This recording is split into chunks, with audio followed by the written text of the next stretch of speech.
राजधानी रे दिनकू दिन बढ़ी चली धड़ा जहर माफिया राजुति।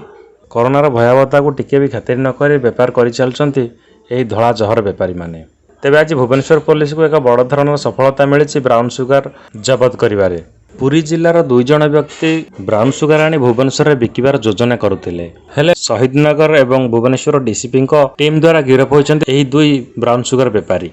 ग्राम कि 2 ग्राम नुह एकदम 130 ग्राम ब्राउन सुगार जबत कर भुवनेश्वर पुलिस।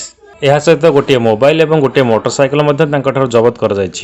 तेज भुवनेश्वर ये ब्राउन सुगार माफिया क्या बिक्री कर ब्राउन सुगार तार सब लिस्ट पुलिस तदारख कर सूचना देते। ये ब्राउन सुगार आनुमानिक बजार मूल्य 13 लाख रु ऊर्ध्व है बोली आकलन कर। तेज देखो संपूर्ण भिडियोटी। जदि आपम चैनल पुलिस मैंने प्रथम कर देखते चैनल को सब्सक्राइब करूँ, साइड बेल आइकन प्रेस करूँ। आज पुरी जिलार 2 जण व्यक्ति धीरेन्द्र जय सिंह और निकुंज जगदेव से माने भुवनेश्वर अंचल ब्राउन सुगार आनिकी बिका को चेष्टा करते।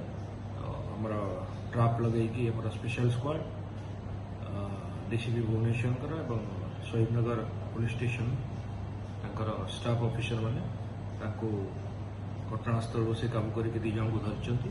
एक्सक्लूसिव पोजिशन रु 130 ग्राम ब्राउन सुगार जबत होती। व्यतीत से व्यवहार करुवा 2टी मोबाइल फोन और गोटे मोटरसाइकेल जबत होती। क्षेत्र में अधिक तदंत चलती।